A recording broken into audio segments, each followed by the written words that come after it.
Olá, seja bem-vindo e bem-vinda a mais um episódio do Diálogos Atópicos. Meu nome é Matheus Soares, eu sou estudante do programa de pós-graduação em Ciências da Comunicação pela ECA-USP e pesquisador do Atopos. E no programa de hoje, nós vamos conversar com o professor Derrick de Kerckhove, da Universidade de Toronto, sobre as mensagens que essa pandemia de Covid-19 pode trazer para a humanidade, bem como o papel das tecnologias no que ele chama de transformação digital do nosso cotidiano e das dinâmicas políticas tradicionais.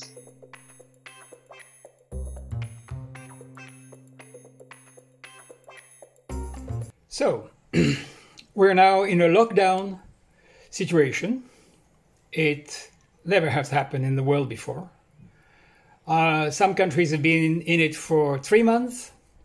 In Italy, it's been 2 months. And we're still trying to get used to it because it's so new. And we tend to have different views. Some people are devastated by the prison they think they have around themselves in their own house. Others, on the other hand, suddenly realize it's the time to start thinking about things a little bit seriously. In fact, there are 3 things that could be considered positive that are coming out of the lockdown because of coronavirus. The first one is the possibility to stop for a while, really, think, rethink, reflect, think about ourselves, think about the country, think about, the future. Do we have one? That's pretty important. It's important to be able to stop in your life and start thinking. It's also very important to observe that having stopped all traffic, the environment has suddenly shown signs not only of improvement, but that it can actually improve much more. And that's something to take account of. And then the third thing that I find very important that perhaps is not clear to most people is that it has made us aware of globality in a way very different from multinationals, globalism, all the stuff that people are, correct and raging about. But globalization is not a matter of business. It's a matter of psychology. It's a matter of how you actually conceive of the world and of your own place in the world. So that's a blessing to have a chance to do that at a very large scale. We are global citizens, and that is absolutely key. And I would say that may be actually the message of coronavirus. What's the message of coronavirus? It's just a very bad message. It kills people. It makes them afraid of each other. It forces us to stay at home, all these things. But it has this message that we are really global. And that will never change. That's irreversible.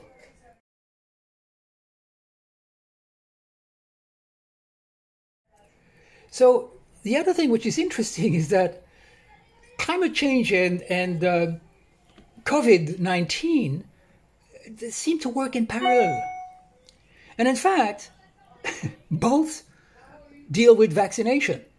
The difference is we're looking for a vaccine to provoke a defense response from our body to the virus, but the virus itself is the vaccine to the social body about paying attention to the environment.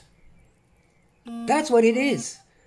Coronavirus is a bad thing, a real damage to society and to individuals.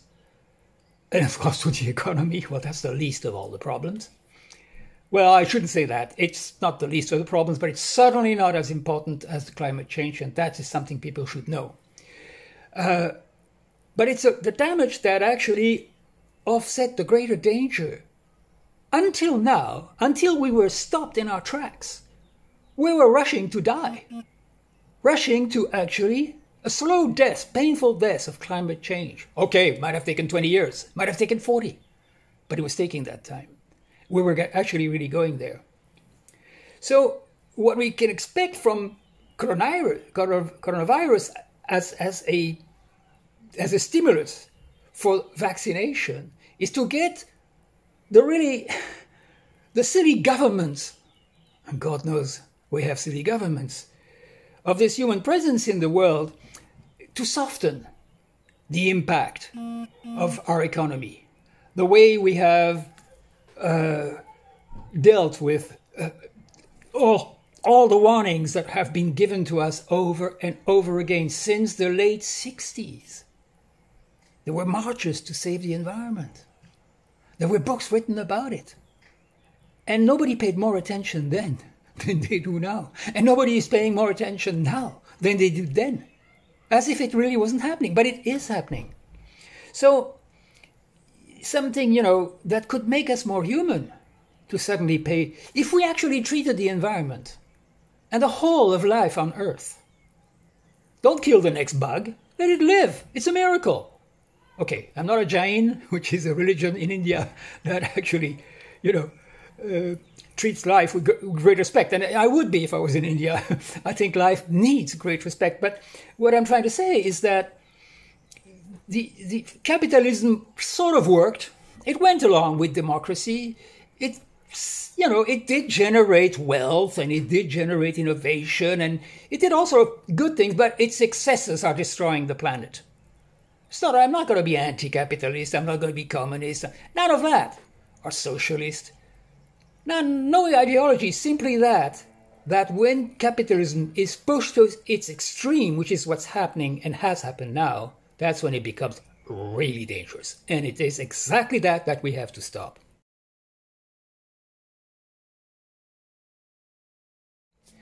Now, the other big message that comes out of, not directly, but comes out of the lockdown that is caused by coronavirus, is that it's a moment of acceleration of what people call the digital transformation, forgetting that the digital transformation doesn't just affect business. It affects you and me. It affects all of us. We are being digitally transformed the way during the Renaissance we were being alphabetically transformed. And that created a terrible mess for 200 years. So it's not surprising that we're in a mess right now. And this is the king. We are now, because we are forced to spend more time in front of a screen than in the face-to-face real life. Okay, I'm exaggerating. We're still probably spending more time, at least in bed. But we are spending much more time in front of a screen. We are being much more transformed unconsciously by this use of the screen and this sharing of our information with people and this dependence on what's happening. For example, right now, I'm talking to you, right? So the digital transformation, you have to understand, is not something that just happened. Just as it's not something that only concerns an issue of management, how to transform the system, how to help public administration. Forget all that. It is something that is deeply setting itself inside us, and it does this since the invention of the first computer. But then, people didn't pay attention to that possibility because, big computers cost a huge amount of money. And in fact, at the beginning, they were not producing anything very exciting. Things began to really change when everybody got their own personal computer. That's when people really began to be transformed. And this has gone on and on and on. When the PC, the private computer came on the market, from that moment, we began to delegate our cognitive strategies to this screen that's in front of me. I mean, memory. We have delegated our memory. We just put everything. You remember the phone number of your husband, your wife, your friend? No, of course not. It's in your cell phone. Well, everything else is in your cell phone. So that's a real problem. We also delegate to our cell phone and to Alexa, and to digital assistant, and to Cortana, and Bixby, we delegate our decision making. We delegate our judgment.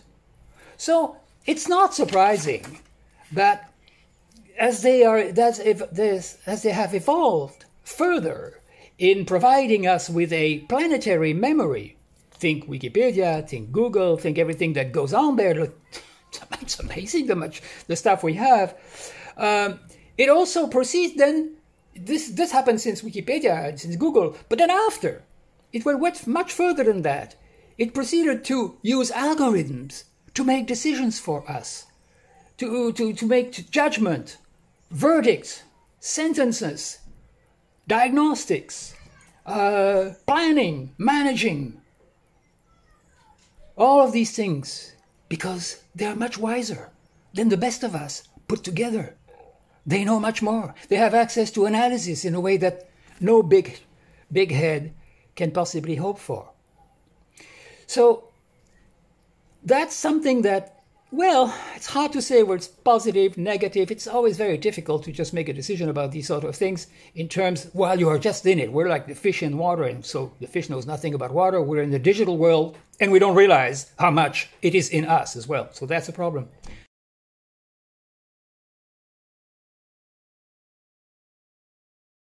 It's that the digital transformation is affecting politics as well.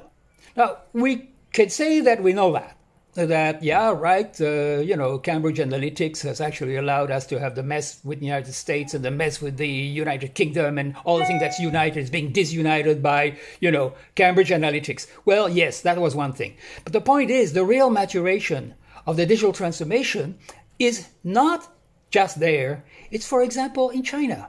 You heard about social credits. Social credits are a form of valuation of each citizen, valuation and judgment and execution of the penalty for any citizen in China that is crossing a red light instead of waiting for it to become green. Example, small, with cameras everywhere. Total surveillance, total cognition, valuation, automated, yes, but all of this is enforced by real people. So the automation of surveillance, valuation, verdict, punishment is a form of high-level maturation of the digital transformation at the political level. Oh, but it's never going to happen with us. We don't accept this sort of thing. We're not even close. Are you not? We're not even close. Well, you must be kidding. We're very close. Maybe not in Brazil, but certainly in the United States, certainly in Canada, certainly in Italy, certainly everywhere else we're very close. Why? Because everybody business knows everything they need to know about us. So that's a form of surveillance. Okay, it's a soft surveillance. It's not as hard. The judgment's there, but it's in the background. But the point is, it's natural for the digital transformation to know everything about us. We acquired, during 200 years of religious wars, in the Renaissance, we acquired at the cost of our blood the possibility of closing in on ourselves and having our own ideas and not having to share them with the government, with the religious order. We were masters of our own destinies. That was the gift of alphabetization, the appropriation of language, the reflection, the silence of language, and thinking. But now we can still think. We can still use language. We can still think that we are possessors of language. But no, the state is.